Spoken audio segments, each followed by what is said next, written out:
देखिए ये अनकॉन्शियस हालत में पड़ा है, ये अनकॉन्शियस ऐसे ही सोया रहता है तो उसका टांग फॉल बैक होने का चांसेस हो जाता है। तो उसको अगर हम लोग रिकवरी पोजीशन में डाल दें तो उसका टांग फॉल बैक होने का चांसेस नहीं रहेगा। और एक बात है, घर में अगर किसी का हार्ट अटैक हो गया, कार्डियक अरेस्ट हो गया है, अनकॉन्शियस हो गया है, तो आप तुरंत उनको गद्दे का ऊपर से आप रिकवरी पोजीशन का देख लीजिए। पहले क्या कीजिए, एक हाथ को आप एल शेप में डाल दीजिए, अपने नॉर्मल था ना, दूसरे हाथ को उसके गाल के पास लेके आइए, ठीक है। फिर उसके नी के नीचे हाथ दीजिए, कंधे के ऊपर हाथ दीजिए, ऐसा घुमा दीजिए, ठीक है।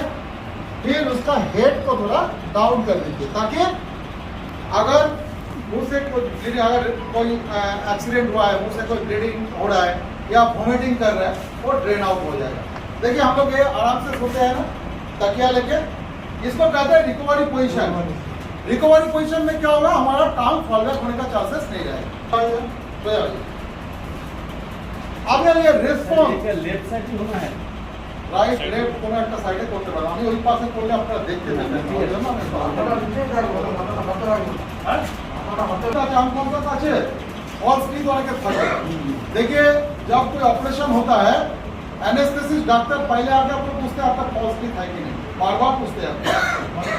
फॉल्स नीड होने से आपको बताना इसलिए है ताकि फॉल्स नीड जाके आपको एयर पैसेज ब्लॉक कर सकते हैं। तो अनकॉन्शियस का और एक कारण है, फॉल्स नीड जाके गले में अटैक कर सकते हैं।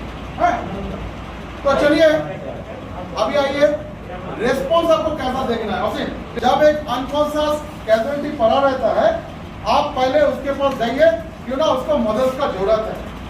तो आप पहले पूछिए उसको गाल के ऊपर, हेलो आर यू, आपकी ठीक करो, hello are you, hello hello भाई आप कैसे हो, आर यू ओके। वो कोई रेस्पॉन्स नहीं कर रहा है, या हो सकता है हम थोड़ा जोर से उसको टच करने से वो थोड़ा मुंडी को हिला सकता है। एक्चुअली अनकॉन्शियस का दो स्टेज होता है, स्टेज तो 3 होता है, लेकिन हम 2 स्टेज के ऊपर अभी बात कर रहे हैं। एक होता है स्टूपर, एक होता है कोमा।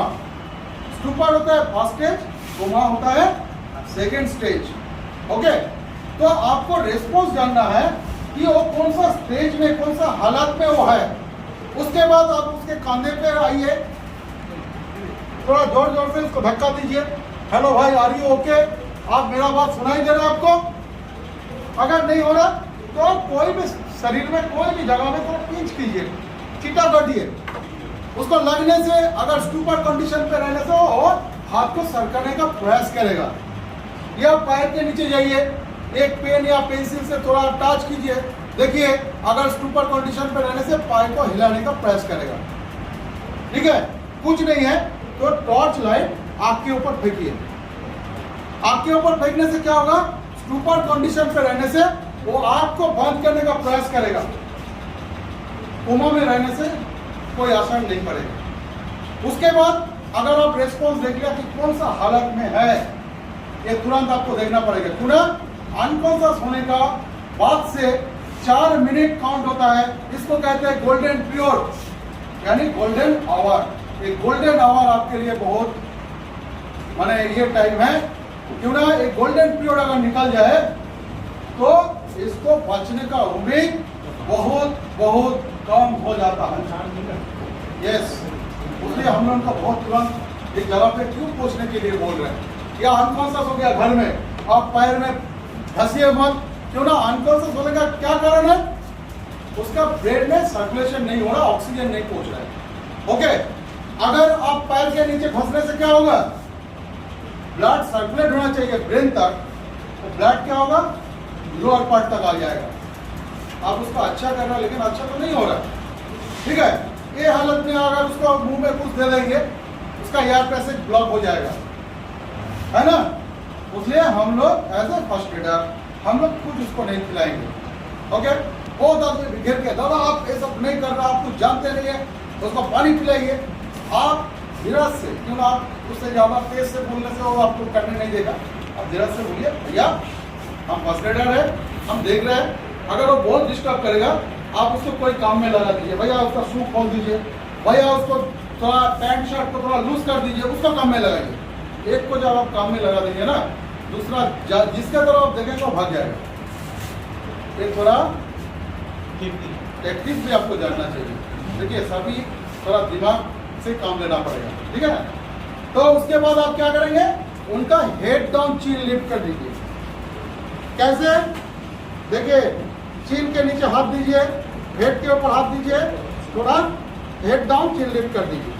ओके, तो इसमें क्या होगा, एयर पैसेज एकदम क्लियर हो जाएगा। ओके, इसके बाद हम लोग क्या करेंगे, रेस्पॉन्स के बाद हमारा आता है एयरवे।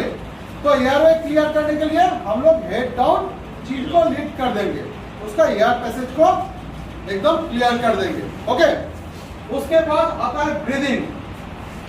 वो सांस ले रहा कि नहीं ले रहा, इसको देखने के लिए आपको लुक लिसन फील के जरिए से आपको देखना पड़ेगा। तो लुक लिसन फील कैसा होता है, दादा अल्लाह बाबू हमारे टूटते यार, इसका नाम है मैनिकिन। ये मैनिकिन के जरिए से आपको इसलिए मैं सिखा रहा हूँ, एक तो कोरोना चल रहा है, कोई किसी का मुंह अपने दूसरा का मुंह के सामने लेके नहीं जाना चाहिए सेफ्टी के लिए। और आपको अगर CPR या बेसिक लाइफ सपोर्ट सीखना है तो लाइव किसी का ऊपर नहीं कर सकते हैं, आपको मैनिकिन पुतला का ऊपर करना पड़ेगा, या आपका पुतला नहीं है घर में जो तकिया है, तकिया का ऊपर आप प्रेशर देके आप सीख सकते हैं। ओके, तो आइए, ये जो मैनिकिन है, ये मैनिकिन के द्वारा हम कैसे उसको जो लुक लिसन ब्रीदिंग हम कैसे देख रहे हैं, हम रियल लाइफ में भी ऐसा ही देखेंगे, ठीक है ना। तो उसको क्या करेंगे, ये देखिए हेड डाउन चीन को लिफ्ट कर दिया, वहां जो आपको दिखाया था। उसके बाद आप उसके नाक के पास आपका गाल को ले जाइए, आंख से आप उसको चेस्ट के ऊपर देखिए और उसके बेली के ऊपर देखिए, चेस्ट फॉरवर्ड होता है कि नहीं, बेली अप डाउन करता है कि नहीं, और आप क्यों आपका गाल को उसके नाक के पास लेके गया। अगर वो ब्रीदिंग को छोड़ते हैं, सांस को छोड़ते हैं, तो क्या होता है, उसका जो गर्म जो हवा वो आपका गाल के ऊपर लगते हैं।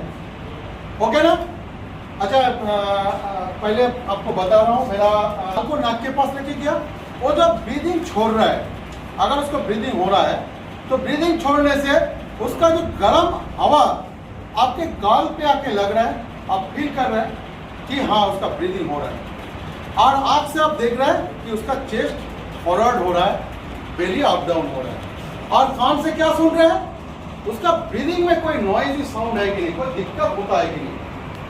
ओके, तो आप लुक कर रहे हैं, लिसन करके आप ये कर रहे हैं, सुन रहे हैं और फील भी कर रहे हैं। तो लुक लिसन फील के द्वारा आप उसका क्या कर रहे हैं, आप उसका ब्रीदिंग को देख रहे हैं। ओके, जब आप ब्रीदिंग को देख रहे हैं कि ब्रीदिंग नहीं हो रहा है, ब्रीदिंग एब्सेंट है, ठीक है, तो उसके तुरंत आप सर्कुलेशन देख लीजिए, क्यों ना सर्कुलेशन अगर बंद हो गया तो एक आदमी का मृत्यु हो जाएगा। ओके, तो सर्कुलेशन देखने के लिए हम लोग, हमारा हार्ट सर्कुलेशन सेंटर है, हार्ट हमारा चल रहा है कि नहीं, तो हार्ट चलने के लिए हमने क्या करते हैं, हेड डाउन चीन लिफ्ट करके हमारा 8 पेयर प्रेशर पॉइंट है, शरीर में 8 पेयर प्रेशर पॉइंट है, जो हम दबाने से हमारा जो सर्कुलेशन सिस्टम जो हो रहा है इसको हमको समझ में आता है, ठीक है।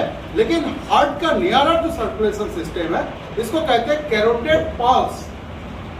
ओके, पल्स क्या चीज है, पल्स क्या है ये भी आपको जानना है।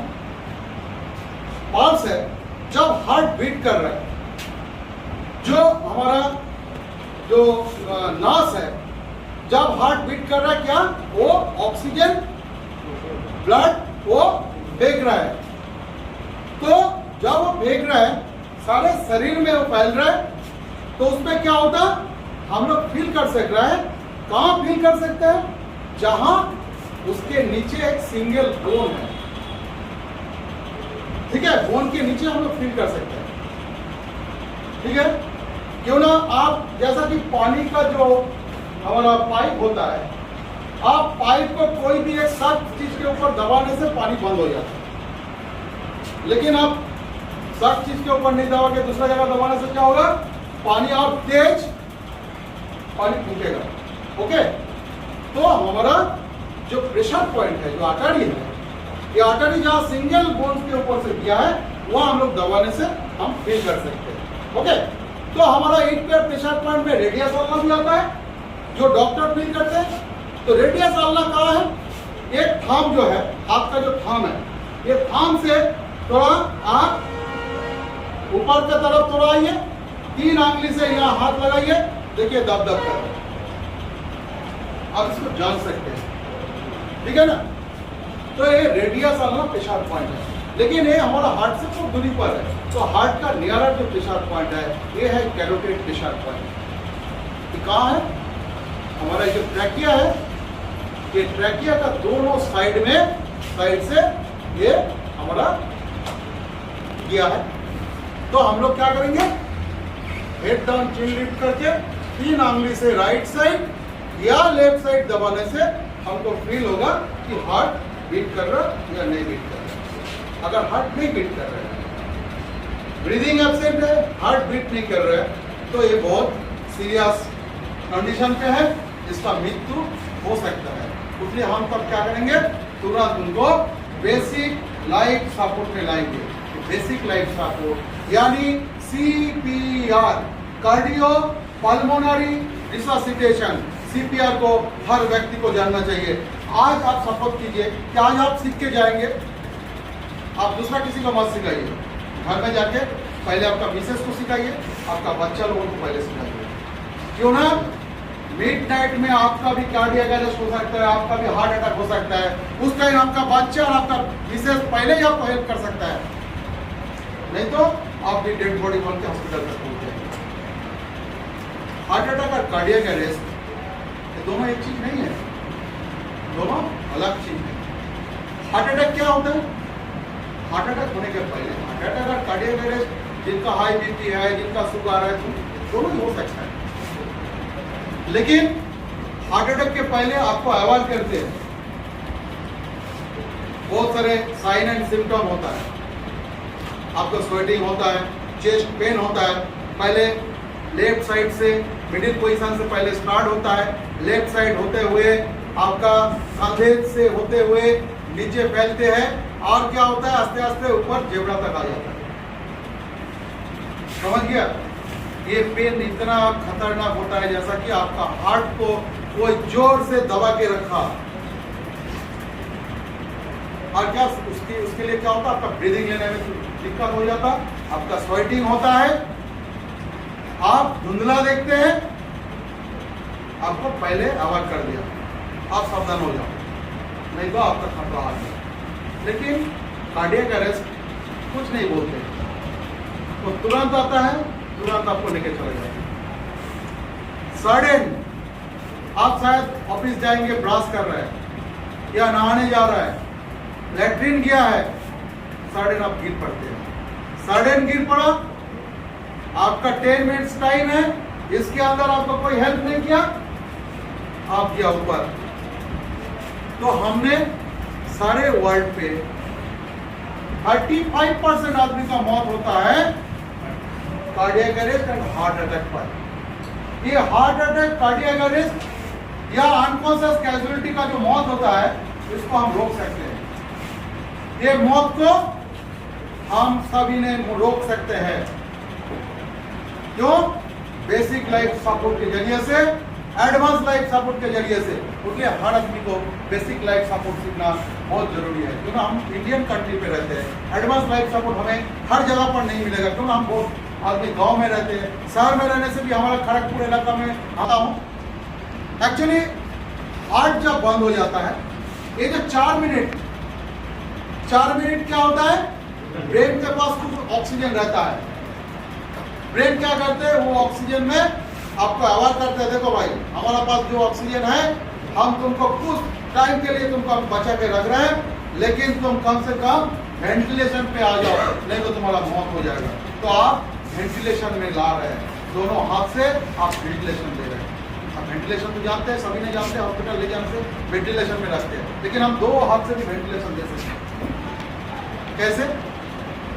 जब हमारा हार्ट बंद हो जाता है, सर्कुलेशन सिस्टम बंद हो जाता है, ऑक्सीजन का सप्लाई कट ऑफ हो जाता है, ब्रेन को ऑक्सीजन नहीं मिलता। ब्रेन को बचने के लिए चाहिए ऑक्सीजन। ब्रेन का मेन खाना है ऑक्सीजन। तो जब ऑक्सीजन कट ऑफ हो जाता है, वो 4 मिनट से क्या करते हैं, आस्ते आस्ते डैमेज होना शुरू होता है। ब्रेन का मृत्यु 4 मिनट के बाद से शुरू होता है। जब 9 मिनट हो जाता है, तब जाके ब्रेन खत्म होता है।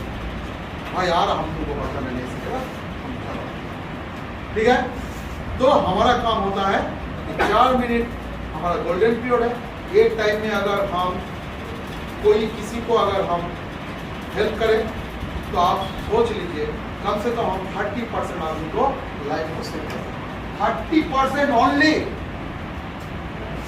लेकिन हम अगर गोल्डन पीरियड के अंदर नहीं कर सके, तो वो हो जाता है 8%। समझ में आ गया? 8% को भी आप कोशिश तो काम करेंगे, 8% को भी अगर बचा पाएंगे तो ये बहुत कुछ है ना। तो आइए कैसे हम लोग सीपीआर को देते हैं। एक्चुअली हमारा हार्ट का जो पोजीशन है, हार्ट हमारा जो हमारा यहाँ एक हड्डी है, इसको कहते हैं ब्रेस्टबोन यानी स्टर्नम। इसके साथ हमारा 12 पेयर रिब्स पीछे हमारा स्पाइन के साथ जुड़े हुए हैं। तो हमारा ठीक है मिडिल पोजीशन में हमारा हार्ट है, थोड़ा लेफ्ट साइड में हिला हुआ। समझ में आ गया? तो प्रेशर कहाँ देना है? प्रेशर देना है हमारा स्टर्नम के ऊपर। ये स्टर्नम जो हड्डी है, ये फ्लेक्सिबल हड्डी है। आप उसके ऊपर कितना भी प्रेशर दो और फिर अपने जगह में आ जाए, तो टूटने का कोई चांसेस नहीं रहता है। अगर आप रिब्स के ऊपर देने से टूट जा सकता है, लेकिन हम तो रिब्स के ऊपर नहीं देंगे। अगर कभी कभार अगर हो सकता है कि उसका बहुत आदमी का क्या होता, बहुत सारे टीबी रोग होता है, उसमें भी बोन्स थोड़ा ये हो जाता है, उसके लिए कमजोरी हो जाता है, उसके लिए टूट भी सकता है। लेकिन बोन्स टूटने से क्या उसको छोड़ देंगे? नहीं छोड़ेंगे। बोन्स टूटने से अगर वो जिंदगी बच जाए तो उसको तो हम रिपेयर कर पाएंगे। डॉक्टर क्या करेंगे? उसको रिपेयर कर देंगे। लेकिन हार्ट बंद हो गया, ब्रेन को ऑक्सीजन नहीं मिला, ब्रेन अगर डेथ हो गया, तो कोई सूरत में आप उसको बचने का चांसेस नहीं रहेगा। इसलिए देखिएगा, डॉक्टर कोई आदमी का मौत हो जाने से तुरंत क्यों आपको बोल देता डेथ हो चुका है, लेकिन आपको कोई डेड बॉडी देता है क्या? क्यों नहीं देता है? वो ऑब्जर्वेशन में रखते हैं। क्यों रखते हैं? वो फिर सीपीआर देते हैं, तो देखते हैं कि ब्रेन उसका ठीक काम करता है कि नहीं। ब्रेन का डेथ नहीं होने से उसका मृत्यु नहीं होगा। समझ गया? तो ब्रेन डेथ हुआ कि नहीं वो पहले कंफर्म हो जाता है, उसके बाद आपको डेड बॉडी हैंडओवर करता है। इसका भी एक इंटरनेशनल सिस्टम है, इसका भी एक हिस्ट्री है, लेकिन इतना छोटा क्लास में हम अपना हिस्ट्री आपको बता नहीं पाएंगे। ओके, तो आप क्या करेंगे? मिडिल पोजीशन में उसको कंप्रेस करना है, इसलिए हम हार्ट बोर्ड के ऊपर सुलाया। जो ना पीछे आपको एक सपोर्ट होना चाहिए। हमारा हार्ट कहाँ है? सोचिए, हमारा अंगुली का तरफ देखिए, यहाँ अगर हमारा स्टर्नम है, पीछे हमारा स्पाइन है, हार्ट मिडिल पोजीशन में। तो इतना दबाव आपको देना पड़ेगा ताकि हार्ट के ऊपर दबाव हो, तभी जाके तो आप ऑक्सीजन का सप्लाई दे सकते हैं। इतना आपको देना पड़ेगा। 2 इंच कम से कम अंदर जाना चाहिए, 2 इंचेस। एक एडल्ट के लिए भी 2 इंचेस, एक चाइल्ड के लिए भी 2 इंचेस, लेकिन एक इन्फेंट के लिए 1.5 इंचेस। ओके, लेकिन उसका प्रेशर का सिस्टम अलग है, मैं आपको बताऊंगा। पहले एडल्ट का आप सुन लीजिए। ओके, तो इसलिए हम लोग क्या करेंगे? उसको हार्ट बोर्ड के ऊपर सुलाया। अब मिडिल पोजीशन कैसे आप जानेंगे? हमारा स्टर्नम का मिडिल पोजीशन, ये जो तो हमारा जो निपिल है, ठीक है ना, लेडीज और जेंट्स का दोनों का एक ही होता है। मेरे को क्वेश्चन मत कीजिए कि लेडीज का कैसा होता है, ठीक है। आप एक लाइन को ड्रॉ कीजिए, ओके, जहां के स्टर्नम के ऊपर टच होता है, ये होता है आपका मिडिल पोजीशन। समझ में आ गया? तो एक निपिल में एक लाइन को ड्रॉ कीजिए, जहां आके स्टार्टनम में टच हुआ, ये होता है मिडिल पोजीशन। आप कोई भी हाथ का पाम का हील उसके ऊपर रखो, ठीक है। दूसरे हाथ को वो हाथ के ऊपर, अंगली के अंदर अंगली, लेकिन अंगली नीचे आपका चेस्ट के ऊपर टच नहीं होना चाहिए। खाली हमारा स्टार्टनम के ऊपर कहाँ कौन रहेगा, खाली हमका हमारा पाम का हील, ओके। फिर आप एकदम नजदीक आ जाइए, आपका एल्बो एकदम स्ट्रेट होगा, पूरा शरीर का वेट इसके ऊपर डालना है। 1 मिनट में 100 टाइम्स दिया जाए, इतना स्पीड में आप इसको 30 टाइम कंप्रेस कीजिए। कैसा कंप्रेस होता है, एक रिदम में, जो ना हार्ट एक रिदम में चलता है, ठीक है। लब डब हार्ट में कान लगा के सुनिए, ठीक है, ये धक धक नहीं करता है। तो आप वही रिदम में आप उसको कंप्रेस करना है। कैसा कंप्रेस करना है आप देख लीजिए, और 2 इंचेस अंदर जाना चाहिए, ओके।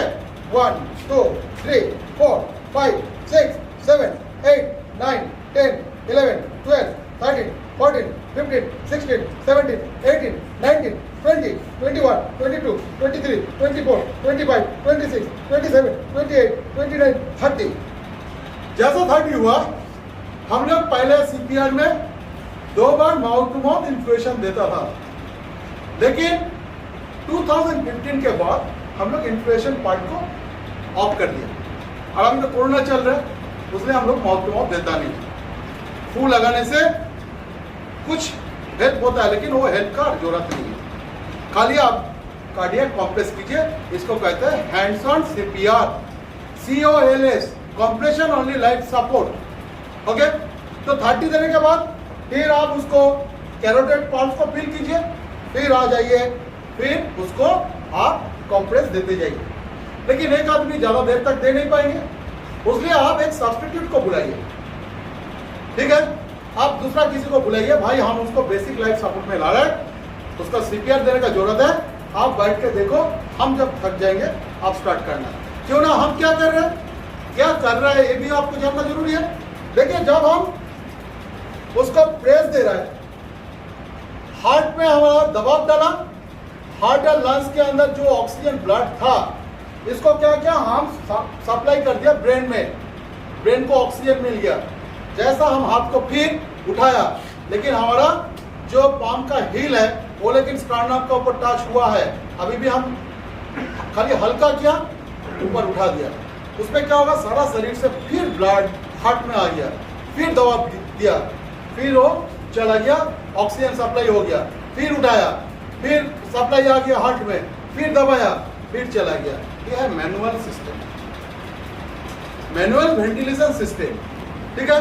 इसमें हम क्या करते हैं, जब हम थक जाते हैं, क्यों ना, हम 3 से 4 मिनट के बाद ये प्रोसेस देने में हम थक जाएंगे, इसलिए और एक आदमी को बैठा के रखिए, जैसा आप थक गया है वो तुरंत वो स्टार्ट करेगा, नहीं तो फिर उसका मौत हो जाएगा।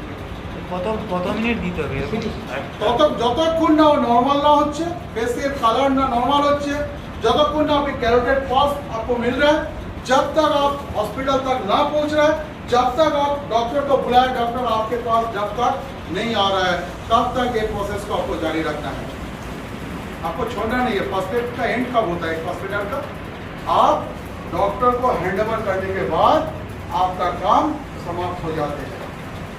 तब तो डॉक्टर का काम है, आप जिंदा लेके जा किया, डॉक्टर का हैंडओवर किया, वो अभी वेंटिलेशन में थे, वो क्या करे उसका काम, आप जिंदा उसके पास तक पहुंचा दिया, ठीक है। तो ये तो था मैनुअल सिस्टम, इसको कहते हैं basic life support, basic life support CPR, लिख लीजिए, नहीं तो भूल जाएंगे। हम इतना बार दिया जाए, इतना स्पीड में हम उसको 30 टाइम देंगे, तो 1 मिनट में हम 20 से 22 हम उसको दबाव डाल सकते हैं, ये लेकिन आपको दिमाग में रखना है, ओके। तो ये तो था चाइल्ड के लिए, इन्फेंट। अभी आइए, ये है आपका इन्फेंट मैनिकिन। मैं ये भी मैनिकिन मैं इसको कनाडा से मंगाया, ये सब अमेरिका वाला है। तो ये मैनिकिन को इसलिए मंगाया ताकि बहुत सारे जब हम क्लास कराते हैं तो बच्चे के बारे में हम मुंह से बोलते हैं, लेकिन उसको प्रैक्टिकली हम दिखा नहीं सकते। तो अभी मैं आपको प्रैक्टिकली भी दिखा सकता हूँ। तो इन्फेंट को लिए हम क्या करें, इन्फेंट 0 से 3 इयर्स, ये 0 से 3 इयर्स के लिए हम क्या करेंगे, उसको दबाव डालेंगे हम से। देखिए 2 निपिल में आप स्पाइनम के ऊपर आप क्या करेंगे, उसके ऊपर थंब डालिए, क्यों ना उसको 2 हाथ 1 हाथ से तो करने का कोई जरूरत नहीं हो, तो बहुत ये है, तो थंब से उसको आप दबाव डालिए, ठीक है। और नहीं तो 2 उंगली से भी आप कर सकते हैं, या आप 2 हाथ का थंब से भी आप उसको प्रेशर डाल सकते हैं, ओके। लेकिन 1 मिनट में 30 टाइम्स दिया जाए, इतना स्पीड में उसको आपको CPR देना पड़ेगा। लेकिन इसके लिए आपका कम से कम 1.5 इंचेस जाने से हो जाएगा, लेकिन एडल्ट के लिए 2 इंचेस आपको जाना है, ओके। तो ये समझ, एडल्ट हो या चाइल्ड हो, दोनों को ही 2 इंचेस, ओके। तो इसके साथ साथ आपको और एक बात बताना है, जब ये तो CPR था, आपका एडवांस CPR भी मैं दिखाऊंगा, लेकिन चोकिंग हो जाता है, तक बचा था, आप कुछ खाना खा रहे, जल्दी में है, आपका फोन है कि आपको अभी ट्रेन पकड़ना है, अब जल्दीबाजी में खाना खा रहे थे, गला में मच्छी का कांटा फंस गया या चिकन का ये हड्डी फंस गया, हो सकता है उसमें आपका क्या होगा, आपका जान भी जा सकता है। क्या होता है, ब्रीदिंग लेने में दिक्कत होता है, इतना दिक्कत होता है, आपका पसीना आ जाता है, आप कुछ आगे सामने को कौन कुछ है आपको दिखाई नहीं दे रहा, बात करने नहीं सकते, आपका हालत क्या है, अभी आपका जान निकल जाएंगे, इसको कहते हैं चॉकिंग। ये चॉकिंग में आप क्या करेंगे, देखिए एडल्ट अगर है तो पहले आप क्या करेंगे, আমি অন্য কাউকে ডেকে নিয়ে না, আপনি হালদার বাবু আপনি বলুন, অন্য কাউ আপনি কেন আসা আছেন, সবাই আসুন, হ্যাঁ না এরকম বলবেন না, বলুন আপনি কামেন কামেন। দেখুন শিখতে হলে একটা জিনিস কি জানো তো, দেখুন একটা জিনিস হচ্ছে, আমাকে খুব ভালো লাগলো একটা জিনিস, উনি এগিয়ে আসছেন, আপনি শুনছেন, কিন্তু আপনি এগিয়ে আসছেন না, যখন কোনো বিপদ হবে আপনাকে এগিয়ে আসতে হবে, ঠিক আছে না। বাড়িতে বিপদ হয়েছে, সবসময় আপনি হালদারবাবুকে কাছে পাঠাবেন, আপনি এগিয়ে আসুন, তাহলে আপনার ভয়টা কেটে যাবে, আপনি শিখতে পারবেন। ভাই সব আমি দেখাবো তোমাদের, আপনাদের হ্যাঁ নিশ্চয়ই, খুব ভালো জিনিস, এটাই তো আমরা চাই। আমি করে দেখিব কিভাবে হাত লাগালো, কোন হাতটা আগে লাগালো আপনি আসুন একটু ফেস মাস্ক মাস্ক এনেছেন তো, দেখুন একটা কথা বলি, ডোন্ট মাইন্ড, মাস্ক ছাড়া কিন্তু বাড়ির বাইরে বেরোবেন না, আপনার নিজের সেফটির জন্য। আপনি যে ট্রেনে করে আসছেন, গাড়ি করে আসছেন, কোথায় যাচ্ছেন, আর এখন কিন্তু করোনা আবার বেড়ে গেছে, প্রচুর বেড়ে গেছে। স্যার আমি একসাথে এমনি করে রাখতে পারছি না, মুখে যাবার এটা রাখতে পারি, কতদিন পারি, ঠিক আছে। আমার সিনু ভাই এসছে, সিনু না তো নাম, আমি অ্যাকচুয়ালি হ্যাঁ না ও কথা বলি, আমি যখন আমি আগে অ্যাকচুয়ালি টেলিফোন এক্সচেঞ্জে চাকরি করতাম, ওখান থেকে আমি রিপ্লাইড হয়ে আমি পার্সোনাল ব্রাঞ্চে এসেছি।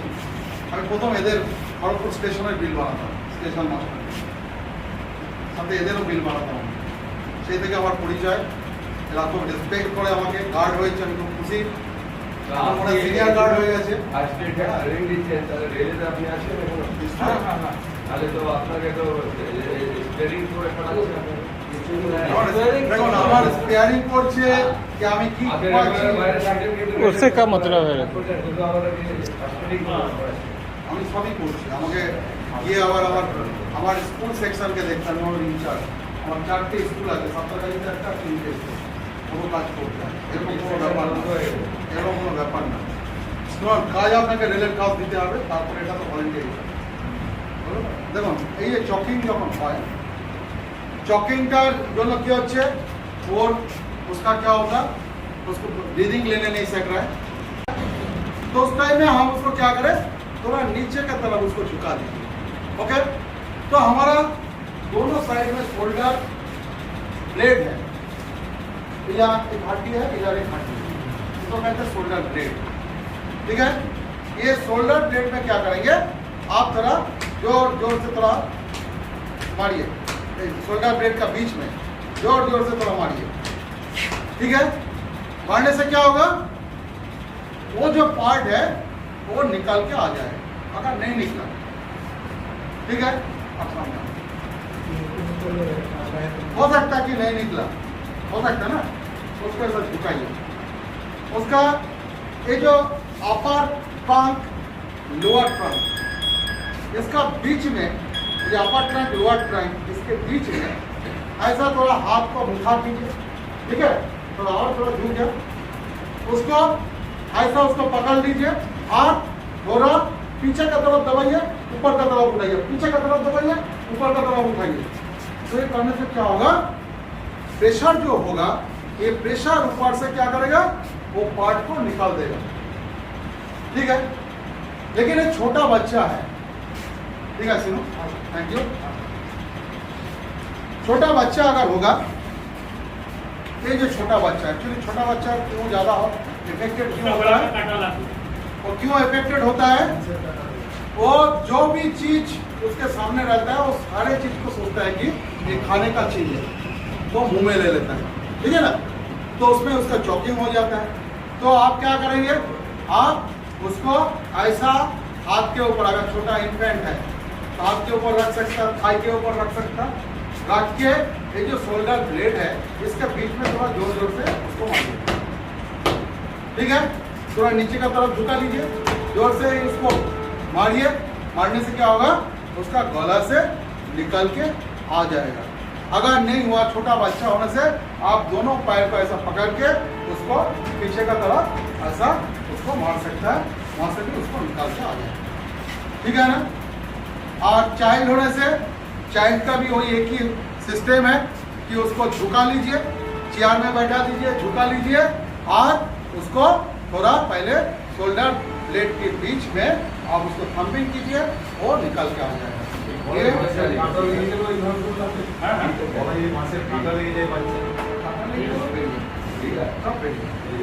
বাচ্চা এত ছোট বাচ্চাকে তো আপনি মাছ খাওয়াবেন না, ইনফ্যান্ট কে আপনি খাওয়াবেন না 5 বছর তার উপরে মাছ যখন খাওয়াবেন। আর একটা কথা বলে রাখি, যদি গলায় কাটা অনেক সময় কি হচ্ছে, ঢুকে গেছে, কাটা কি হয়, গলায় গিয়ে আটকে যায়, ঠিক আছে। আপনার যেমন হচ্ছে মাংসের টুকরো কি হয়, और निकालने का इजी प्रोसेस है, निकल जाता है। बट ये जो मच्छी का जो काटा है, ये क्या होता है, गला में फंस जाता है। तो ऐसा हालत मेरा भी एक बार हुआ था, हम हड़बड़ी में खाना खा रहे थे, ऐसा हो गया।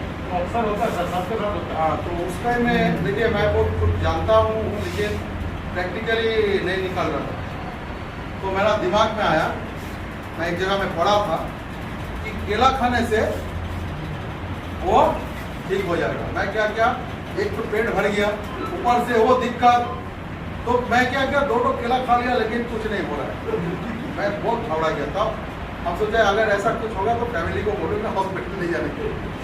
শুকনো মুড়ি সাথ খেলে না না না, শুনুন, ওটা তো শুকনো ভাত খাই ভাই, ইলিশ মাছের কাঁটা ঢুকে যায়, কিন্তু অন্য কিছু হলো তখন আমরা কিন্তু অনেক সময় ভাত খেয়ে উঠে গেছেন কি অন্য জায়গায় বেরিয়ে গেছেন, তারপরে এরকম ঘটনা যদি হয়, কলাটাকে না টুকরো করে নেন, গোটা কলা একসাথে খাবেন না, ওটাই আপনারা আবার গলায় লেগে যেতে পারে, ঠিক আছে। টুকরো করে দিয়ে আস্তে করে ওটাকে গেলার চেষ্টা করবেন। 1টা 2টো 3টে টুকরো যখন হবে, একটা ইয়েকে যদি 2-3 টুকরো করে নেবেন, দেখবেন আস্তে করে কাঁটাটা ওর মধ্যে ফেসে গিয়ে ও নেমে গেছে, ঠিক আছে। কিন্তু যদি আপনি গোটা কলা খান তাহলে কিন্তু আবার আপনার খেতে হবে, চিবিয়ে খেলে হবে। আমি কি করি জানেন তো, ওই ফেসে গেলে শুকনা ভাত এরকম করে ডাইরেক্ট সিম্পলি গিলে দেবে, তারপর চলে যাবে, কেলা লাগেই না। সেটা তো হচ্ছে আপনি ভাত খেতে খেতে খেতে গেলে ঠিক আছে। অনেক সময় কি হচ্ছে, ভাত খেয়ে হয়তো উঠে বেরিয়ে কোথাও যাচ্ছেন, তখন দেখছেন যে না গলায় কাটা কাটা লাগছে, তারপরে আপনার কি হচ্ছে, ভাত চিবাতে পারে ডাইরেক্ট খুশি করে দিতে। तो जय हो, चॉकिंग का बारे में इसलिए आपको जानना चाहिए, क्यों ना आपने भी हड़बड़ी में खाना खाते हुए आपको ड्यूटी करना पड़ता, तो इसलिए आप कभी कभार ऐसा घटना घटा तो कम से कम आप अपने आप को सेव कर सकते हैं, ठीक है। तो अभी आइए हमारा एडवांस लाइफ सपोर्ट के बारे में आपको थोड़ा नॉलेज दे देता हूँ। एडवांस लाइफ सपोर्ट, देखिए इसको कहते हैं D for defibrillator, तो सर्कुलेशन बोल दिए, ठीक है। D for defibrillator, যেটা আপনাকে আমি জানাচ্ছি, এটা ডিফাইনোড স্পেলিং কা বলে defibrillator,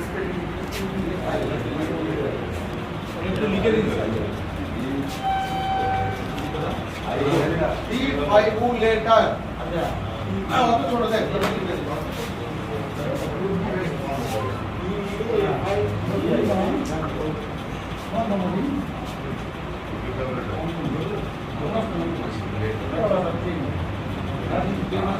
ডিফাইবুলেटर ঠিক আছে তো এই ডিফাইবুলেटर একটা হচ্ছে অত্যাধুনিক মেশিন एक एडवांस मशीन है जो मशीन पहले देखिए ये जो आपका CPR या जो कुछ हम दिखा रहे हैं इसके ऊपर निरंतर जो रिसर्च होता है रिसर्च कौन करते हैं अमेरिकन हार्ट एसोसिएशन उसका गाइडलाइन के ऊपर सारे वर्ल्ड में आपका क्या होता है जो कार्डियक डॉक्टर्स है या कार्डियोलॉजिस्ट है कार्डियक सर्जन है या जितना सारे हॉस्पिटल या सभी को हम लोग क्या करते हैं हम लोग उसी को फॉलो करते हैं अमेरिकन हार्ट एसोसिएशन ठीक है ये अमेरिकन हार्ट एसोसिएशन का जो गाइडलाइन है इसमें हर 5 इयर्स के बाद वो चेंजेस कुछ लाते हैं 2000 में एक था 2015 में एक आया 2020 में एक आया तो ये जो चेंजेस वो लाते हैं ये चेंजेस में देखिए पहले जब हम 30 इयर्स पहले जब सेगमेंट एम्बुलेंस में आया था उस टाइम में जो CPR था वो CPR था 15:2 15 बार आपका चेस्ट के ऊपर कॉम्प्रेस करना 2 बार इन्फ्लेशन देना उसके बाद क्या हुआ 15:1 हुआ उसके बाद आया 30:2 उसके बाद 30:1 आया उसके बाद ओवरऑल पार्ट एक्सेप्ट हो गया आ गया डिफाइब्रिलेटर ये डिफाइब्रिलेटर जो एडवांस जो मशीन है ये मशीन को पहले एक MBBS डॉक्टर चलकर कोई इसको हैंडल नहीं करता था ओके तो एक डिफाइब्रिलेटर मशीन लेकिन आज हमारा जैसे फर्स्ट एडर या आपके जैसे फर्स्ट एडर तक क्यों दिया है इसका कारण तो बहुत है अमेरिकन हार्ट एसोसिएशन ने देखा जो ये 35% जो हमारा मौत है ये डेथ को अगर रोक सकते हैं तो बेसिक लाइफ सपोर्ट के जरिए से और एडवांस लाइफ सपोर्ट के जरिए से एक्चुअली फॉरेन कंट्री तो बहुत एडवांस हो गया उसका ये जो AED आपका कोई भी आदमी अगर रास्ता में हार्ट अटैक हो गया कार्डियक अरेस्ट हो गया वो एक तो नंबर डायल करने से ड्रोन के जरिए से वो लोकेशन पर ढूंढते हुए वो जगह पर पहुंच जाता है लेकिन हमारा इंडिया में तो ये नहीं है क्यों ना ड्रोन से आतंकवादी लोग कहीं बॉम्ब फोड़ने लगे ठीक है ना इसलिए हमारा यहाँ पर मिलना बहुत मुश्किल है लेकिन ये कहाँ मिलता है अभी देखिए रेल बोर्ड का जो ऑर्डर आया है इसमें आपका जो रेलवे स्टेशन है हर रेलवे स्टेशन में नहीं है जो हमारा बहुत बड़ा रेलवे स्टेशन है जहाँ बहुत सारे आदमी आपका वहाँ से पैसेंजर अप एंड डाउन करता है तो वो सब जगह में AED का मशीन रहता है एयरपोर्ट में रहता है शॉपिंग मॉल में रहता है पब्लिक प्लेस जहाँ बहुत सारे आदमी आना जाना करता है ठीक है तो ऐसा जगह में अगर आप कभी जाके पहुँचा है ऐसा दुर्घटना घटा कम से कम आपको नॉलेज में रहने से आप हेल्प कर सकते हैं क्योंकि मशीन तो हम हर जगह में नहीं रख सकते हैं ताकि इसका बहुत सारा कॉस्ट है ओके तो ये एडवांस लाइफ सपोर्ट क्या करता है देखिए हमारा जो पंप मशीन है हार्ट टेक पंप मशीन है तो आप कुछ नहीं है तो हमारा घर का मशीन क्या होता है इलेक्ट्रिक में लगाने से वो चलता है पानी को ऊपर में उठाता है ठीक है ना तो हमारा ये पंप मशीन भी सेम काम करता है आपको पता है हमारा शरीर के अंदर इलेक्ट्रिकल सर्किट है उसको कहते हैं SA नोड और RA नोड SA नोड और RA नोड क्या करते हैं वो इलेक्ट्रिक सप्लाई देते हैं हार्ट को तब हार्ट पंप करते हैं और हमारा सर्कुलेशन होने से ऑक्सीजन और खाना और हमारा वाइटल ऑर्गन को पहुंच जाता है ओके तो ये SA नोड और RA नोड कोई कारणवश अगर उसका काम करने में दिक्कत आता है तो वो बंद हो जाता है तभी हार्ट उसका काम करना बंद कर देता है तो ना इलेक्ट्रिकल सप्लाई काटा हो जाने से उसको काम कैसे करेगा तो हमारा शरीर के अंदर देखिए जो भी हमको तैयार किया तो जानते नहीं है अल्लाह हो गॉड हो भगवान हो जो भी हमें तैयार किया है कितना सुंदर तरीका से तैयार किया कि हर सिस्टम को हमारा शरीर के अंदर को रखा है ठीक है तो ये SA नोड तो हम लोग मैनुअली क्या किया था डायरेक्ट हम लोग हार्ट के ऊपर दबाव डाला हम लोग ऑक्सीजन का सप्लाई किया लेकिन ये एडवांस लाइफ सपोर्ट क्या करते हैं हमारा SA नोड RA नोड को चार्ज कर देता है ताकि अपने आप हार्ट काम करना चालू कर देता है। ओके, इसमें आपका कोई काम करने का जरूरत नहीं है, खाली क्या आपको क्या देखना है, जहां एक्सीडेंट हुआ है वहां से आप सेफ सेंटर में पहले लेके आइए, ऊपर में सेट उप रहना चाहिए, नहीं तो एक टर्बुलेंट पीछा दीजिए। तो पानी का टाइम, पानी आ जाने से ये इलेक्ट्रिकल सर्किट सिस्टम में चलता है, एक अगर खराब हो गया तो उसका लाइफ सेट नहीं हो सकता। ओके, और क्या है, उसका शरीर के अंदर अगर पसीना रहेगा या वो भिगा हुआ रहेगा तो उसका कोई सफा सुथरा कपड़ा से पहले उसको साफ कर दीजिए। अगर कोई जेंट्स है जो कि उसका चेस्ट के ऊपर बाल है, उसको आप क्लीन कर दीजिए ताकि वो कांटेक्ट में नहीं आ सकता है। उसका जो दो पैड है, ये पैड कांटेक्ट में नहीं आ सकता है डायरेक्टली, ठीक है ना, ऐसे नोट आर नोट के साथ, तो उसलिए बाल को थोड़ा सफा कर दीजिए। ओके, तो उसके लिए आप क्लीन भी कर सकते हैं। अगर आपके पास टाइम नहीं है तो एक पैड को आप लगा के फिर खींच के उठा लीजिए, इसके नीचे गाम है वो क्लीन हो जाएगा। ओके, लेडीज के लिए तो प्रॉब्लम नहीं है, लेकिन जेंट्स को ज्यादातर हमारा चेस्ट के ऊपर बाल रहता है। ओके, तो हम लोग क्या करते हैं, तो देखिए ये जो दो ये है पैड है, ये पैड को आप देखिए, आप रेड कलर का एक एरो है ना, आपको दिखाई दे रहा, ये रेड कलर का एरो क्या करते हैं, हमारा एसए नोड और आरए नोड का पोजीशन कहाँ है, ये तो हम हर चीज को नहीं जानते हैं, हम आम आदमी हैं, तो वो आपको एरो के जरिए से समझा दिया कि आपका एसए नोड इधर रहता है, आरए नोड यहाँ रहता है, तो हर पैड के ऊपर ऐसा आपको साइन मिलेगा, तो आपको काम करने में सुविधा हो जाएगा। तो ये जो पैड है, ये क्या बोल रहा है, राइट चेस्ट के ऊपर लगाने के लिए हम लगा दिए, ठीक है, और ये क्या बोल रहा, लेफ्ट चेस्ट के नीचे लगाने के लिए। ओके,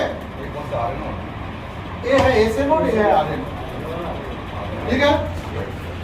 तो हमने दोनों पैड को लगा दिया। देखिए एक कैजुअलिटी के लिए 1 पेयर पैड होता है, ये पैड को फिर दूसरा किसी को मत लगाइएगा, समझ में आ गया। देखिए आप वहाँ किसी का जान बचा रहे हैं, ये सारे चीज का ध्यान आपको रखना है।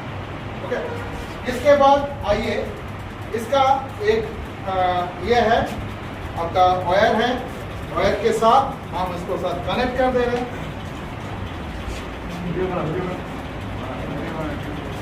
अभी आइए, ये मशीन अपने आप को क्या कह रहे हैं, आपको क्या निर्देशिका दे रहा है, ये ध्यानपूर्वक सुनने का प्रयास कीजिए। मैं ऑन कर दिया हूं। Apply pads to patient's bare chest. Plug in pads connector next to flashing light. Analyzing heart rhythm. Do not touch the patient.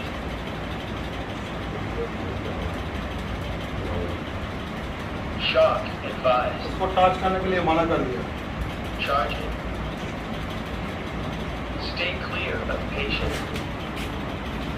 खाली हेड डाउन क्लिक Sharp करना है। down. Press the orange button. देखिए इसको Shock charge कर रहे हैं, delivered. Shock दे रहे हैं, ठीक है। आपको हर चीज को बता दिया है, क्या करना है क्या नहीं करना है, ये आप नहीं जानने से भी आपको कोई दिक्कत नहीं है, वो आपको गाइड कर रहे हैं। तो ये कब तक करेंगे, जब तक उसका बैटरी ठीक रहेगा, आपको हेल्प करते रहेगा। अगर ये बैटरी ऑपरेटेड होता है, तो डायरेक्टली हमको इलेक्ट्रिक कहीं नहीं मिलेगा। तो अगर आप देखेंगे कि हमको यहाँ से एक कैजुअलिटी को लेकर जाने के लिए 2 घंटे लगेगा, आप क्या करेंगे, आप आधा घंटा 1 घंटे के बाद इसको थोड़ा रेस्ट दे दीजिए। आप मैनुअली तब सीपीआर देते जाइए, फिर चालू कीजिए। क्यों ना आप थक जाएंगे, उतना देर तक आप कर नहीं पाएंगे, कुछ देर तक आप दे दिया, उसके बाद फिर लगा दीजिए, ठीक है। फिर थोड़ा उसको रेस्ट दे दीजिए ताकि आपको बैटरी कम से कम आपको 1 घंटे तक ले जाने के लिए आपको हेल्प करेगा। ओके, ये है आपका एडवांस लाइट सपोर्ट, इसको कहते हैं डिफाइब्रिलेटर, और इसका नाम है AED, ऑटोमेटेड एक्सटर्नल डिफाइब्रिलेटर। हम लोग एक्सटर्नल उसको हेल्प कर रहे हैं, समझ में आ गया। दादा आप आइए, मैं जानता हूँ आप ঠিক আছে এই তো সুন্দর হচ্ছে, দেখো খালি দেখে না তো ঠিকঠাক হচ্ছে না। ঠিক আছে थैंक यू आगे आगे तो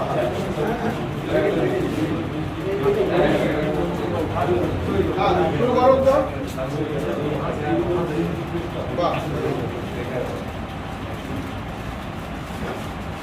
দাদা আপনি এখানে বলবেন আপনি হাত নিয়ে এরকম রেডি থাকুন শেষ হবে আপনি শুরু করবেন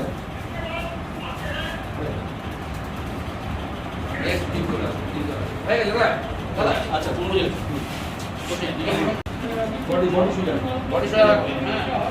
बॉडी शुरू अभी ओनली सी वाली रेडी থাকুন দাদা ओनली लाइट्स আপনি রেডি থাকুন দাদা हैंड्स ऑन फिट किया था আপনি রেডি থাকুন इसको याद रखो আর এটা পাটা সরিয়ে আনুন জোরে হয়ে বেশি জোরে হয়েছে স্পিডে হয়েছে হ্যাঁ ওইটা হলুদটা জ্বালানো স্পিডে হচ্ছে দাদা আপনি পড়ে আসুন আরো আরো হাত ধরে যান হলুদ লাইট জ্বলা মানে মাঝখানে আপনার স্পিড হয়ে যাচ্ছে আর লাল জ্বলা মানে কম হচ্ছে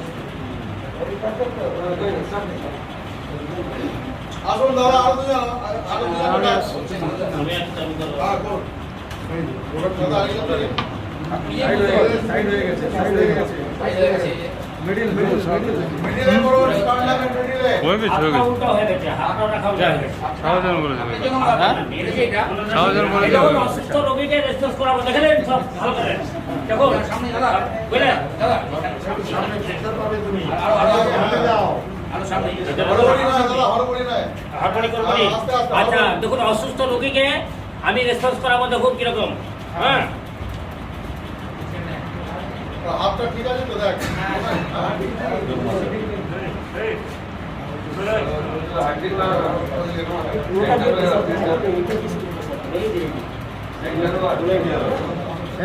দেখি আমার তো লাস্ট আমি যাই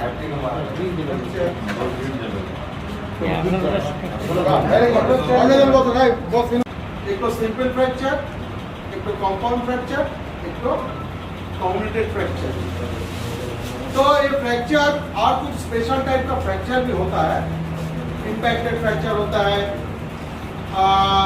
ग्रीन स्टिक फ्रैक्चर होता है ये सब स्पेशल टाइप का फ्रैक्चर होता है ये फ्रैक्चर हो जाने से फ्रैक्चर किस लिए होता है डायरेक्ट प्रेशर से और इनडायरेक्ट प्रेशर से कहीं डायरेक्ट चोट लगा वहाँ फ्रैक्चर हो गया और क्या होता है आप चोट कहीं लगा है या आप फिसल गया है आप रोकने का प्रयास किया हाथ से लेकिन आपका कॉलर बोन फ्रैक्चर हो गया या ऊपर से आप गिरा है आप पैर से उसको रोका लेकिन आपका स्पाइन फ्रैक्चर हो गया ये आपका इनडायरेक्ट मेथड के वजह से ये फ्रैक्चर हुआ और एक फ्रैक्चर होता है पैथोलॉजिकल कारण से होता है जो प्लेयर्स होता है उसका मसल जो मसल्स है उसका क्रैम्प होके वो भी फ्रैक्चर होता है जो गेम खेलते हैं फुटबॉल खेलते हैं क्रिकेट खेलते हैं वो उनको ज़्यादा होता है कबड्डी खेलते हैं तो इस कारण से भी आपका फ्रैक्चर होता है तो फ्रैक्चर हो जाने से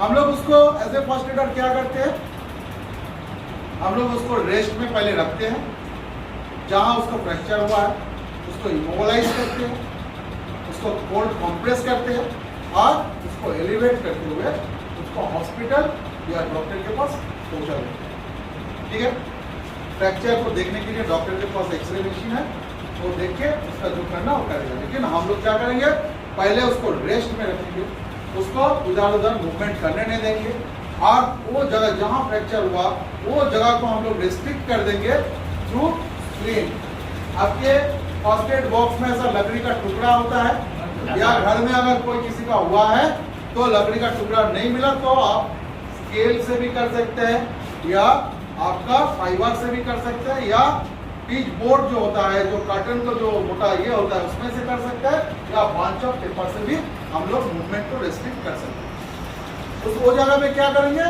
एक सीलिंग कर देंगे या बैंडेज कर देंगे और वो जगह को एलिवेट कर देंगे अपर आर्म में होने से हम लोग सीलिंग करके उसको एलिवेट करेंगे और लेग में होने से उसको सुला देंगे पहले उसको रेस्ट्रिक्ट मूवमेंट करेंगे वो कंप्रेस करेंगे उसके बाद हम क्या करेंगे उसको उठा के रखेंगे नीचे में हम कुछ तकिया देते हुए ब्लैंकेट रखते हुए उसको पैर को थोड़ा ऊपर में उठा के रखेंगे कोल्ड कंप्रेस में आप पानी तो आपको मिलेगा कहीं आपको जो ट्रायंगुलर बैंडेज है उसको भिगाते हुए वो जगह का ऊपर थोड़ा प्रेशर उसको कंप्रेस कीजिए। या आपका पास अगर आइस है या आइस बैग है, आइस पैक है, आजकल तो बहुत कुछ मिल गया। आइस बैग तो हमेशा मिलता है, आइस पैक। आइस पैक तो एक तो आइस पैक कम से कम 2-3 साल चला जाता है, ठीक है ना, वो हमेशा ठंडा रहता है। आप फ्रिज में रख दीजिए, फिर वहां से निकालिए, हमेशा ठंडा रहता है। तो ये आपको मिलेगा कोल्ड कंप्रेस करने के लिए, उसको एलिवेट करके आप उसको हॉस्पिटल या डॉक्टर के पास पहुंचा दीजिए। वुंड्स जो कि आपको हमेशा उसको लेकर आपको झेलना पड़ता है, कोई रानोवार हो गया, कुछ हो गया, वुंड्स तो होता है, ब्लीडिंग तो होता है, उसको रोकथाम आपको करना पड़ता है ना। तो वुंड्स क्या है? वुंड्स है हमारा शरीर में कोई भी हिस्सा काट जाते हैं या फट जाते हैं, वहां से जो ब्लीडिंग बाहर निकल के आते हैं और वो फटा जगह से जान शरीर के अंदर जो प्रवेश करते हैं उसको कहते हैं खत या वुंड्स। ओके, तो हमारा मेन एम क्या होता है? मेन एम होता है उसका ब्लीडिंग को रोकना और उसका इन्फेक्शन को रोकना। उसलिए हम लोग क्या करते हैं, डायरेक्ट प्रेशर देके ड्रेसिंग पैडिंग के जरिए उसका ब्लीडिंग को रोकने का प्रयास करते हैं। अगर ब्लीडिंग रोक नहीं पाते फिर हम लोग डायरेक्ट आपका ड्रेसिंग पैडिंग से फिर हम लोग उसको दे के फिर रोकने का प्रयास करते हैं। जब नहीं होता है, हेवी ब्लीडिंग होता है, तब हम लोगों को इनडायरेक्ट प्रेशर का इस्तेमाल करते हैं। लेकिन इनडायरेक्ट प्रेशर में क्या होता है, प्रेशर पॉइंट में हम लोग उसको दबाव डालते हैं। कोई प्रेशर पॉइंट जो पहले हम लोग कैरोटिड फोर्स देखा था, कोई प्रेशर पॉइंट पे फिर हम लोग आ जाते हैं। तो दो जगह में हम लोग रोक सकते हैं, एक ह्यूमरस में और एक हम लोग फीमर में। क्यों ना, ये दोनों जगह से हमारा सिंगल बोन्स गया जिसके ऊपर से आर्टरी गया। आपको मैं पास बता रहा था, अभी आपको समझ में आ गया। तो ह्यूमरस में हम लोग क्या करते हैं, आपका जो हमारा गार्ड भाई लोग है या हमारा स्टेशन मास्टर जो भाई है, सभी को फर्स्ट एड बॉक्स बोलने से ऐसा एक तो रबर का टूर्निकेट, लेकिन ये टूर्निकेट 2015 के बाद ये ऑफ हो गया। वर्ल्ड हेल्थ ऑर्गेनाइजेशन ने इसको मना कर दिया बांधने के लिए, लेकिन तभी भी हम लोग क्यों करते हैं। अगर आप यूज करेंगे तो आपके ऊपर जिम्मेदारी बहुत होता है। देखिए, फर्स्ट एडर के ऊपर बहुत जिम्मेदारी होता है। आप अगर ह्यूमरस में बांधेंगे, आपको क्या है, ब्लीडिंग को रोकना है। लेकिन ब्लीडिंग को हम ज्यादा देर तक अगर रोक देंगे तो लोअर पार्ट में हमारा क्या होगा, हमारा सेल्स को ऑक्सीजन नहीं मिलेगा और उसको फूड नहीं मिलेगा, तो ये गैंग्रीन हो जाएगा, उसको एम्पूट करना पड़ेगा। तो अपर आर्म में अगर हम ह्यूमरस में बंधे तो 10 मिनट्स के बाद उसको आपको रिलीज करना पड़ेगा 5 मिनट्स के लिए। कोई प्रॉब्लम नहीं है। एक कागज में उसको लिखे कब आप उसको बंधा, कब रिलीज किया, कब फिर बंधा, कब रिलीज किया, ठीक है। और आप अगर फीमर में बंधेंगे, ये भी सिंगल बोन के ऊपर होता है, तो यहाँ हम 15 से 20 मिनट तक बांध के रख सकते हैं। फिर 5 मिनट हम उसको ओपन करेंगे, फिर हम उसको बांधेंगे। लेकिन आप पहले टाइम को मेंशन कीजिए और जब हॉस्पिटल पहुंचने का पहले आप उसका फोरहेड के ऊपर एक टी मार्क कर दीजिए, या उसका शर्ट के ऊपर, या लेडीज रहने से उसका दुपट्टा साड़ी का ऊपर एक कागज से बड़ा करके टी मार्क कर दीजिए, ताकि डॉक्टर को दिखाई दे टी और टूनिकेट वो बांधा हुआ है। टूनिकेट दो ही जगह बांधा जाता है, ह्यूमरस, फीमर। आपको उसका लाइफ को सेव करने के लिए, ताकि आप बांध के, अगर आपको भोजपुर में कुछ घटना हुआ, आप बांध के रेलवे हॉस्पिटल तक पहुंचा दिया, तो उसका अगर शायद उसका जान नहीं जाता था, लेकिन उसको आपको एम्पूट करना पड़ता, तो एक हमारा अच्छा काम नहीं है।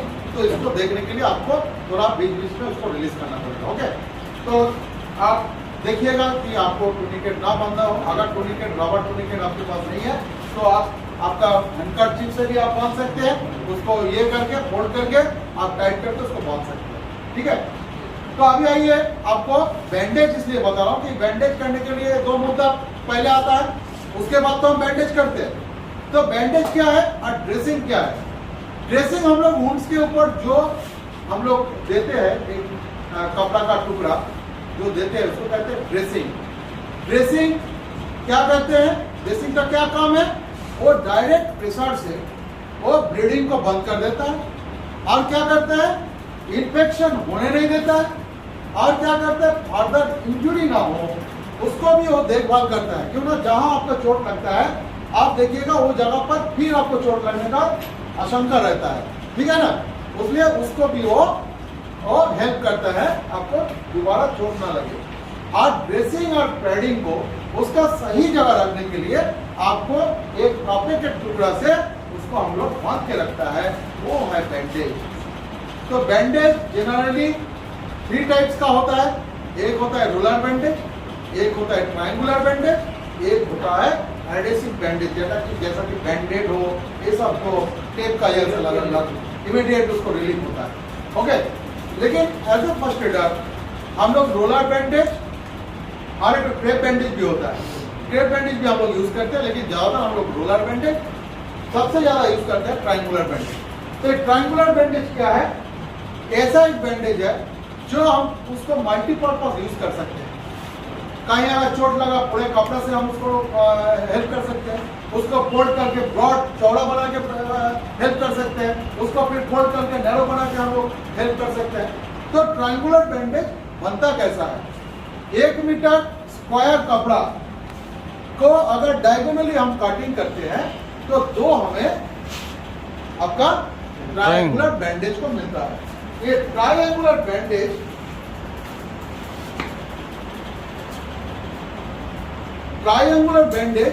ये ऊपर को हिस्सा जो है देखिए त्रिकोण आकृति का होता है, ऊपर वाला हिस्सा को कहते हैं पॉइंट, इसका 2 तो एंड होता है और 2 साइड होता है, नीचे वाला हिस्सा को कहते हैं बेस। तो हम लोग इसलिए इसको थोड़ा जानकारी रखिए, अगर कहीं चोट लगा पूरा कपड़ा से हम लोग हेल्प करते हैं, उसको फोल्ड करके ब्रॉड बना के हेल्प करते हैं, उसको फोल्ड करके नैरो बना के हेल्प करते हैं। तो आइए पूरे कपड़े को हम लोग कहाँ इस्तेमाल करते हैं। हमारा हेड में कोई चोट लगा, ठीक है, पूरे कपड़े से हम लोग उसको बैंडेज को बांधते हैं। चेस्ट में कोई चोट लगा, पूरे कपड़े से हम लोग बैंडेज को बांधते हैं। हमारा पाम में कोई चोट लगा, पूरे बैंडेज से हम लोग उसको हेल्प करते हैं पूरे कपड़े से। और सीलिंग, अपर आर्म को रेस्ट देने के लिए हम लोग सीलिंग बना के भी उसको झुला के हॉस्पिटल या डॉक्टर तक पहुंचा देते हैं, ठीक है, इसलिए पूरे कपड़े का इस्तेमाल करना पड़ता है। अब आइए इसको फोल्ड करके आपको ब्रॉड बैंडेज कैसा बनाना है। ये पॉइंट को आप बेस में लेके आइए, ये जो अलग कंडीशन है इसको फिर दोबारा फोल्ड कर दीजिए। देखिए मैं आपको एक सलाह देता हूँ, जब भी कोई जगह में डिजास्टर में आप काम करेंगे, बहुत हड़बड़ी रहेगा, कोई रोते रहेगा, कोई सबको आपको हेल्प करना है, एक टेंशन रहता है कि एक लाइफ को हेल्प करना है। बैंडेज आपका हाथ से जमीन पर गिर ना जाए, ये देखना आपका काम है। अगर गिर गया उठा के आप किसी को मदद मत कीजिए, पूरा उसमें जाम हो, ठीक है ना। इसलिए आपको सब टेबल चेयर नहीं मिलेगा बैठने के लिए, आपको वहाँ मिलेगा आपका थाई, जो कि आपका टेबल का काम करेगा। आपको फोल्ड करने में दिक्कत हो रहा, थाई का ऊपर रखिए, आस्ते आस्ते फोल्ड कीजिए। ओके, तो ये हो गया ब्रॉड बैंडेज। माने फर्स्ट हम लोग पॉइंट को बेस पे लगाया था, फिर वो कंडीशन को फिर हम लोग फोल्ड कर दिया, तो 2 फोल्ड हुआ है ब्रॉड बैंडेज। तो ये बैंडेज कहाँ हम लोग इस्तेमाल करते हैं, हम लोग नीच से लेके ऊपर वाला हिस्सा में जितने सारे बैंडेज होता है ये होता है ब्रॉड बैंडेज। ओके, और एल्बो से लेके ऊपर वाला हिस्सा में जितना बैंडेज हम बांधेंगे वो होगा ब्रॉड बैंडेज। और इसको और एक बार फोल्ड कर दीजिए, ये हो गया नैरो बैंडेज। ये नैरो बैंडेज नी का नीचे वाला हिस्सा, एल्बो का नीचे वाला हिस्सा, जॉ फ्रैक्चर हो गया है तो आपका कॉमन बहुत सा टाइम में गाड़ी स्लिप करने से जॉ फ्रैक्चर हो जाता है, तो जॉ फ्रैक्चर के लिए भी हम नैरो बैंडेज का इस्तेमाल करते हैं। तो नी के नीचे, एल्बो के नीचे, जॉ फ्रैक्चर के लिए। ओके, याद रहेगा। तो अभी आइए हम 2-4 आपको बैंडेज को दिखा देते हैं, उसके बाद आज का क्लास हम खत्म कर देंगे। आप आइए पहले हेड बैंडेज कैसे करते हैं और उसके साथ साथ हम रेस्क्यू कैसे करते हैं, दोनों को एक साथ हम दिखा देंगे। क्यों ना, हमारा ऑर्गेनाइजेशन का है, ऑर्गेनाइजेशन का नाम है सेंट जॉन एम्बुलेंस। हम लेकिन सारे कुछ लेके आपके पास आया है। तो एम्बुलेंस एक 4 व्हीलर नहीं होता है, एम्बुलेंस का मीनिंग होता है एक कैजुअलिटी को रेस्क्यू करने का जो साधन होता है। बहुत तरीका से हम रेस्क्यू कर सकते हैं। कहीं अगर एम्बुलेंस नहीं है तो हम ब्लैंकेट में भी ले जा सकते हैं, स्ट्रेचर में, चेयर में बैठा के 4 हैंड करके 2 हैंड करके 5 हैंड लिफ्ट करके बहुत सारे सुविधा में हम ले जा सकते हैं। सारे को कहते हैं एम्बुलेंस, इसलिए हमारा ऑर्गेनाइजेशन का नाम है सेंगुलर एम्बुलेंस का विकास का काम। ओके, समझ में आ गया? तो अभी आइए, मेरे को कोई हेल्प करने के लिए आ जाइए। अरे कोई चेयर टेक हमें जल्दी क्विक। जाओ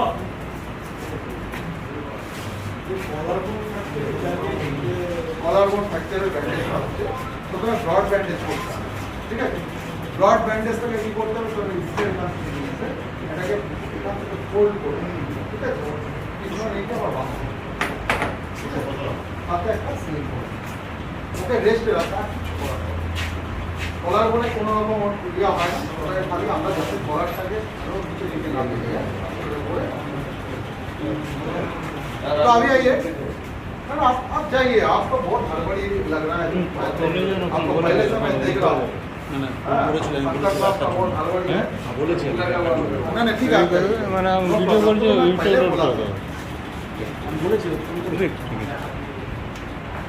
तो अभी आइए ब्रॉड बैंड। आप देखिए पूरे कपड़े से आप हेड बैंडेज कैसे करते हैं। देखिए हमारा हेड जो है ये ऊपर वाला हिस्सा को कहते हैं स्कल, ठीक है ना? कोई भी ये क्या है ना, फ्लैटेड बोन्स है, चैप्टर टाइप का हड्डी है।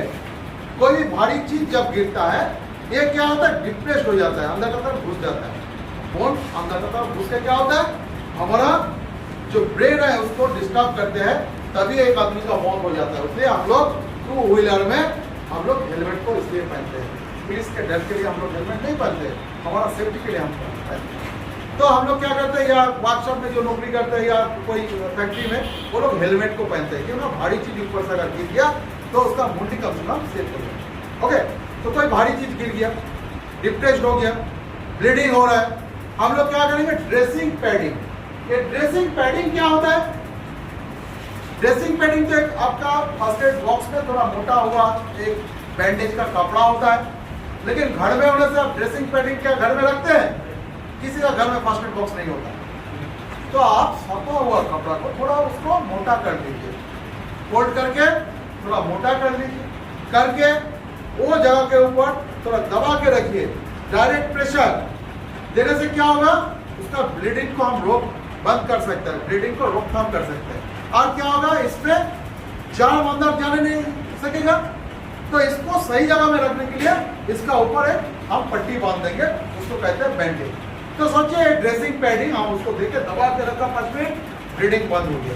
लेकिन कोई फॉरेन बॉडी इसके अंदर घुस गया, कोई भी चीज इसके अंदर घुस गया, अरे फर्स्ट एड। देखिए फर्स्ट एड क्या, मैं पहले आपको बताया था, हम उसको उठाने का प्रयास नहीं करेंगे। क्यों नहीं करेंगे?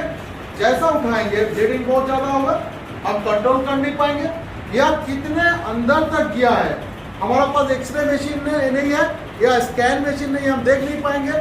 अगर वो उठाने का टाइम में अगर कोई भी हमारा ब्रेन मैटर में अगर पार्ट में अगर कोई डिस्टर्ब हो जाए तो उसका खतरा हो सकता है। इसलिए हम उसको ऐसा रहने देंगे, एक रिंग पैड बना लेंगे। रिंग पैड क्या है, हमारा हैंडकरचीफ को थोड़ा गोल गोल घुमा लेंगे, थोड़ा गोल बना देंगे, जैसा हंडी रखने का जो बीड़ा बनाते हैं ना घस का, ऐसा एक तो बना के उसके ऊपर रख देंगे। देखिए उसको साइड से हम लोग प्रेशर देंगे ताकि ब्लीडिंग बंद हो जाए, लेकिन उसको हम लोग डिस्टर्ब नहीं करेंगे। फिर हम लोग क्या करेंगे, जब ऐसा बैंडेज बांधेंगे, अगर फॉरेन बॉडी है तो मिडिल पोजीशन में थोड़ा हम लोग क्या करेंगे, उसको सीजर से काट लेंगे, ठीक है, ताकि फॉरेन बॉडी डिस्टर्ब ना हो। अगर वो फॉरेन बॉडी नहीं है तो हम लोग क्या करेंगे, आपका आईब्रू का ऊपर से, देखिए ये आईब्रू है, इसको थोड़ा दबा कर रखिए, दोनों कान आपका कवर ना हो, पीछे में यहाँ देखिए एक बीच है, हाथ लगाइए सब, देखिए यहाँ एक बीच है। ये बीच में क्या करेंगे, हम लोग एक नॉटिंग करेंगे कस के। क्यों कस के करेंगे, ब्लीडिंग को रोकने के लिए। साइड का जो आर्टरी है, ये आर्टरी को कस के जब हम बांध दिया है, यहाँ से ब्लीडिंग बंद हो गया, ब्लीडिंग होना। हाँ, तो हम लोग क्या करेंगे, कस के एकदम टाइट। ओके, ठीक है, ज्यादा आप उसको मत हिलाइए, मूवमेंट उसको ज्यादा ना हो। फिर हम लोग क्या करेंगे, फिर लेके आके ये जो पार्ट है, क्यों ना बैंडेज हमेशा थोड़ा साफ सुथरा होना चाहिए, ठीक। आईब्रो जहाँ लेडीज लोग बिंदी पहनते हैं, है ना, मिडिल पोजीशन, ये मिडिल पोजीशन में हम क्या करेंगे, एक नॉटिंग करेंगे। लेकिन ये बैंडेज हम पीछे से करेंगे, सामने नहीं आएंगे। सामने आने से वो घबरा जाएगा कि मेरा क्या हुआ, मेरा क्या हुआ। उसको खाली आश्वस्त किया, आपको कुछ नहीं हुआ, कुछ नहीं हो भैया, मैं आपको देखभाल के लिए आया हूँ, मैं आपको डॉक्टर तक पहुँचा देंगे करके एक रेप नॉट बांध दीजिए। इसका जो एंड है आप लेके आके पीछे का तरफ इसको भी बांध सकते हैं, या नहीं तो इसको घुमा लीजिए। आपके फर्स्ट एड बॉक्स में सेफ्टी पिन रहता है, इसको भी घुमा लीजिए। आप साइड करके आप इसको एक नॉटिंग बांध दीजिए तुरंत। तो ना आपका टाइम बहुत कम रहता है। करने के बाद इसको हम लोग कभी नहीं बोलेंगे भाई हम तुमको हेल्प कर दिया, अभी तो हॉस्पिटल चला जाओ। अकेला नहीं छोड़ेंगे, क्यों ना मुंडी में चोट लगा है, उसको हम लोग हॉस्पिटल ले जाएंगे, लेकिन उसको मूवमेंट करने भी नहीं देंगे। अगर कुछ नहीं है, साधन नहीं है, तो चेयर में बैठे के ले जाएंगे। घर में तो हमारा स्ट्रेचर रहता नहीं है, तो जगह में हम हेल्प कैसे करते हैं, कैसे करते हैं। सिनो भाई तो आ जाओ,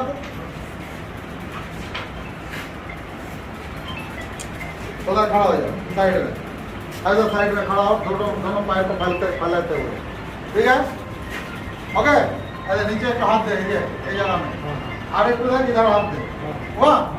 एक साथ हम लोग उठाएंगे, एक तुम पहले मत, हम लोग कमांड देंगे, एक साथ उठाएंगे, ठीक है। अभी सिर्फ तुम गार्ड साहब नहीं है, तुम मिलिट्री पर्सन है, okay. Lift the casualty, lift lift. क्यों आप इतना जोर से चिल्लाया, ताकि हमारा ताकत बढ़ जाए। फिर मूव, ओके, लॉन। तो हमारे पास कुछ नहीं है, हम इसको मूवमेंट करके हम लेके गया। अभी आइए, चेयर भी नहीं है, सोचिए घर में जहां हुआ वहां पर चेयर भी नहीं मिल रहा, हो सकता है। चलिए आइए, ये हाथ को ऐसा रखो, हुआ, आप सामने जाओ। फिर देखिए दादा, 4 एंड सीट, ये पहले देख लीजिए। ये हाथ को आप घुरे देखो, तारपरे आप ये घुरे देखो। देखिए ये हाथ हम लोग छोटा उम्र में खेलता था ना, देखो तारपरा आपने बहुत हुआ। देखिए वो हाथ को पकड़ लिया, दूसरा आदमी क्या करेगा, फिर उसका रिस्ट को पकड़ लीजिए, ठीक है। फिर ये हाथ फ्री है, इधर पकड़ लीजिए, मैं मेरा रिस्ट पकड़ लिया। यहाँ देखिए एक सीट बन गया, हुआ ना। आप घूम जाइए, घूम जाइए, घूम जाइए, बैठो, बैठिए। आप दोनों हाथ हम लोग कंधे के ऊपर दिए, रुको एक साथ, ऐसा नहीं सिनो। Lift the casualty, left left, advance, lower, अस्थिर। तो ये तो था हमारा